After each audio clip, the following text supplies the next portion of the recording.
glad to see you made it. Hope the trip wasn't too long. My name's Flora, and I'm the lead researcher here. Welcome to the Mangrove Restoration Project, part of the Build a Better World initiative, though we just call it the project around here. Take a look around.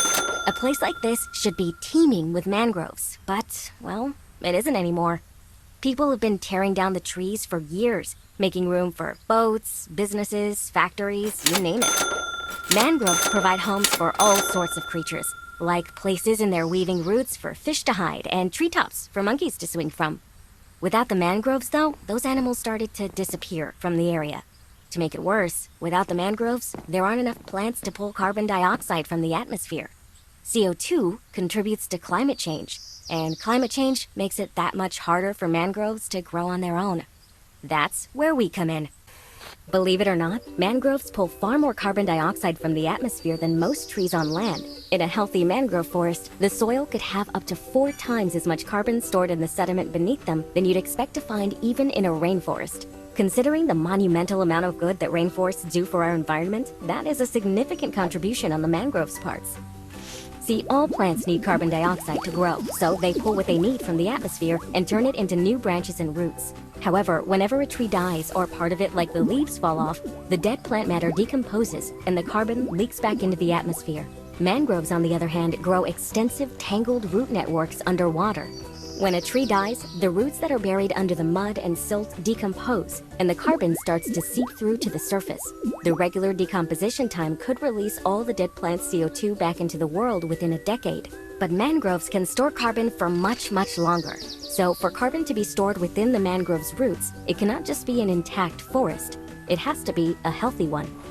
Of the miles and miles of mangrove forests that covered our planet 200 years ago, only about half of that remains.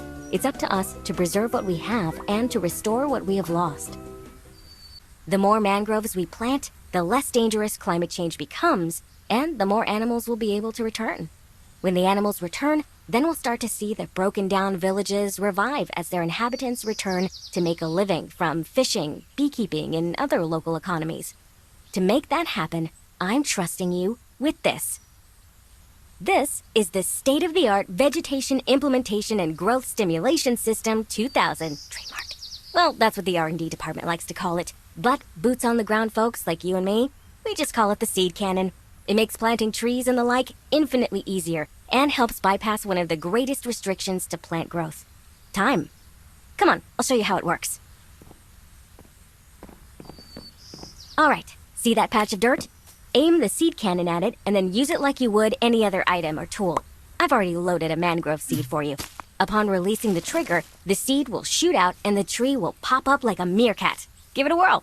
You'll find different types of soil in different regions out there. Different species of mangrove trees will grow depending on the type of soil. Don't worry, the seed cannon will automatically plant the right seeds in the right places.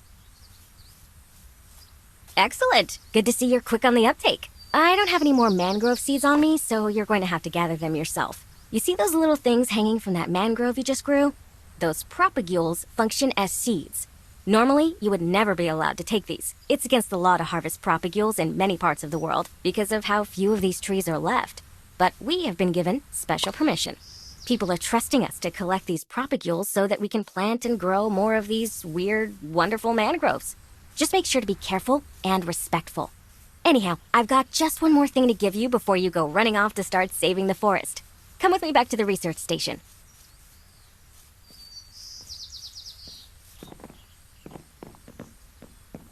Here, this monitor will let you measure the CO2 levels wherever you are.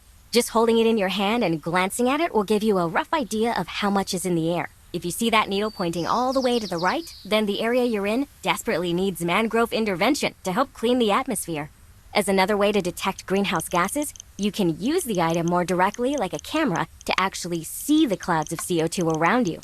The darker the clouds, the denser the collection of carbon dioxide. By the time we're done, hopefully you'll only see pale puffs of the stuff left over. With that, you should be good to go. I know that's a lot of information to remember, so I wrote it all down in this book for you in case you forget. I'll be monitoring your progress from here, and you're always welcome to come by and check in. Do your best, and remember that planting these trees and cleaning the air doesn't just protect the world at large, but will also help the people and animals that want to call this place home. See ya!